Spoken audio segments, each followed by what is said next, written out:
Hello, this is Coca, music producer and sound engineer. I want to firstly apologize for the delay I did and for not posting any tutorials for the last month. I've been so busy with some personal stuff. I miss you guys and I miss Logic Pro X. So the third part of this video series will be about the spectral, dynamics and filter plugins that only come stock with Logic Pro X. Before we start, if you're new to this channel, please subscribe and like this video. It helps me a lot to help you guys. It's literally the only thing I will ask in return ever. And if you know me before, what's up bro? So let's start with the filter plugins. First, we have Auto Filter. The filter plugin is a very powerful and honestly based on innovative idea. It is only triggered when a signal exceeds the threshold that you can define using this knob right here, the threshold. Once the filter is triggered, it only filters the signal that is above the threshold. Meaning, if you want to apply this effect to the entire signal, you only have to lower threshold entirely down minus 100 dB. You can then control the filter using the famous EDSR controllers, and you can also add distortion for the wet signal. Let's have a listen what you can do.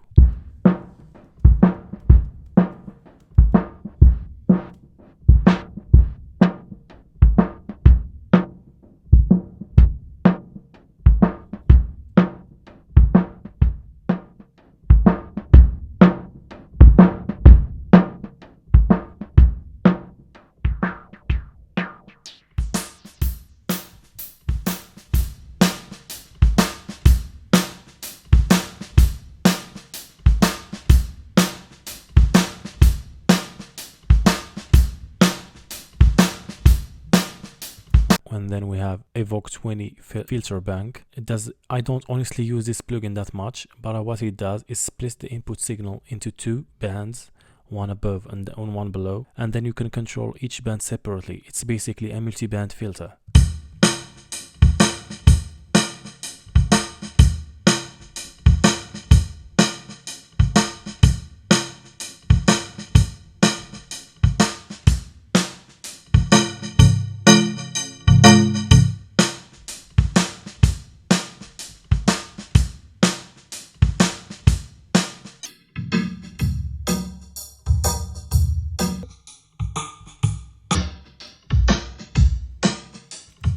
You can get pretty much creative with this plugin. And then we have filter and then Evoke 20 track oscillator. I don't know why Apple put this plugin in the filter area through it's a vocoder format pitch shifting plugin. It makes an oscillator track the pitch format of a signal, like for example a vocal. Probably I never used this effect ever in my life, but it's good to know what it does and good to know that it's there. And then we have Wahhua. I don't know if that's how we call Wahhua. Anyway, if you're not using this plugin, ladies and gentlemen, you're missing a lot. You should start. This effect is pretty famous in lo-fi vintage sound. This exact name of the effects produced by this plugin is called Wahhua. This is the name of the effect that this plugin produces. It has a name. The sound is self-explanatory. It emulates the old wah pedals from the old days.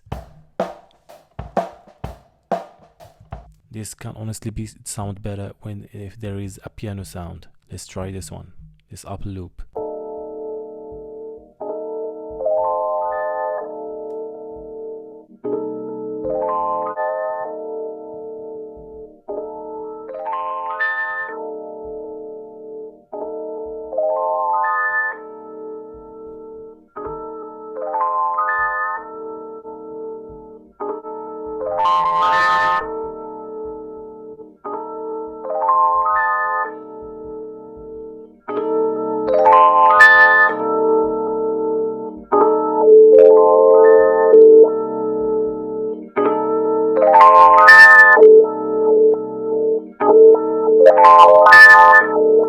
As you can hear there is like a wah in the background. Anyway, and then we have Spectral Gates, I believe. Yes, Spectral Gate. Spectral Gate is essentially a multi-band filter, just like Evoke 20. It splits the incoming signal into two bands, and then you can process each band separately. It can be useful in creative sound design. Let's have a look on the presets that comes with it.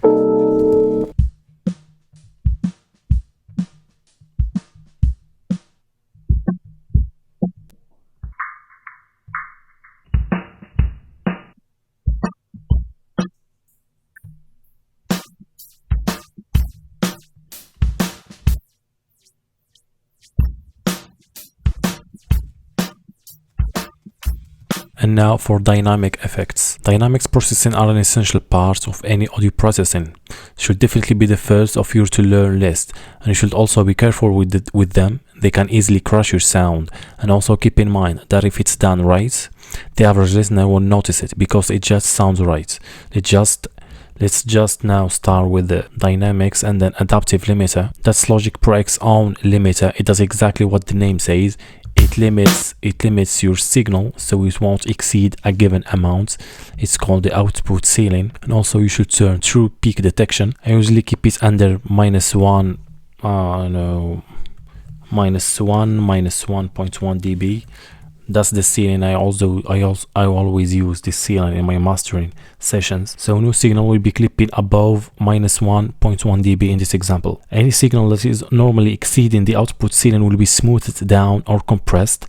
I personally usually use this in the final slot on my stereo output, otherly known as mastering. But also keep in mind that once optimal look ahead option is applied, you should disable the adaptive limiter when recording, because this will apply some latency of 20 milliseconds. So the phrases that is recorded will be delayed after recording by 20 milliseconds. So don't forget to deactivate the adaptive limiter when recording. As you can hear, you can't go above -1 no matter how high you go.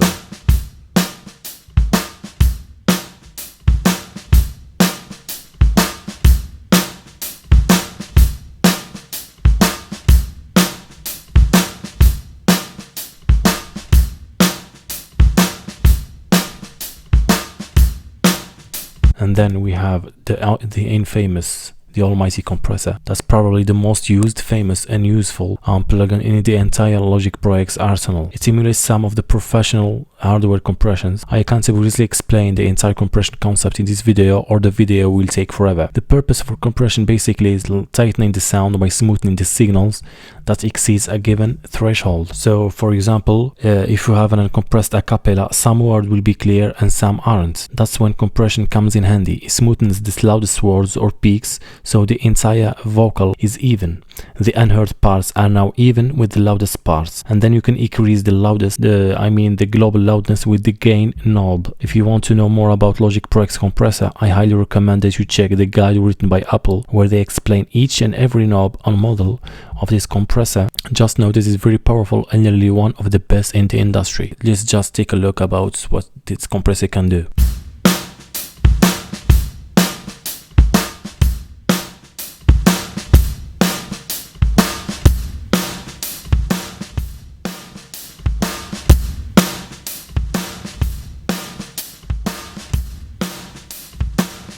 That's too extreme. I don't know you can use this amount of compression. Your ratio and threshold are your golden knobs to control how the compression affects your signal.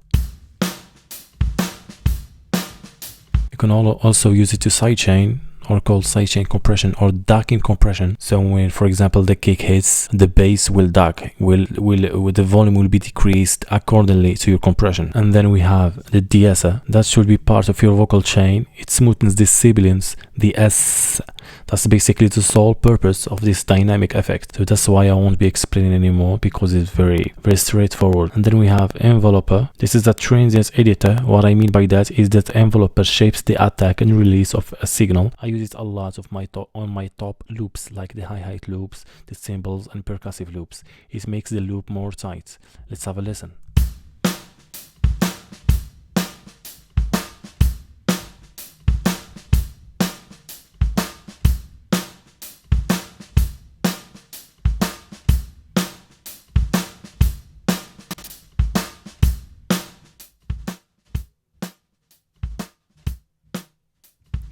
As you can hear, the loop now is more tightened. You can copy these settings if you want to.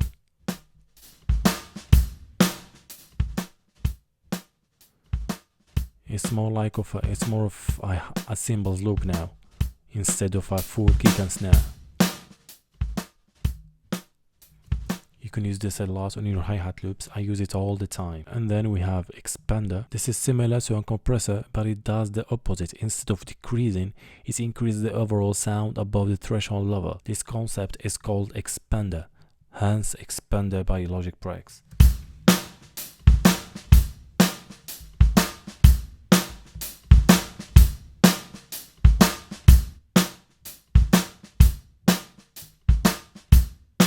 And then we have limiter. This is self-explanatory. Just like adaptive limiter, it limits the signal not to exceed an output signal. It's called output level. This is the ceiling. For some reason, it's called output level in this plugin. And then we have multipressor. This is Logic Pro X owned multiband compression solution. It splits the entire signal into 4 dynamic bands. Low, this is low.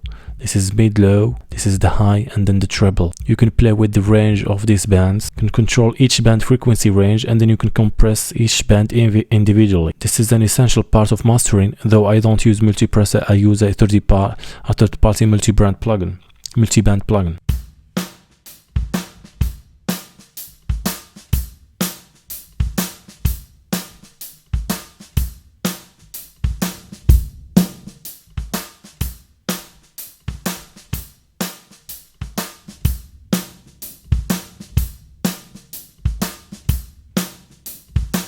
And then we have noise gate. Noise gate is used to suppress the background noise artifacts that are present when there is no important signal. Like for example, the silence between 2 words or 2 phrases. You can teach the gates when to be triggered and for how long, and that's by playing with the threshold. The higher the threshold, the more powerful and the more in your face the effects will be applied. I use it all the time on my vocal processing to remove all the artifacts, all the noise between the words, or when the artist, the singer, is not singing.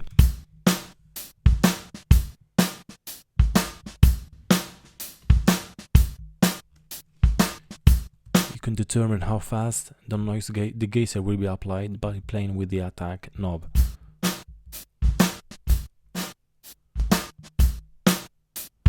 The shorter the attack, the more immediate the plugin will be applied, will be triggered.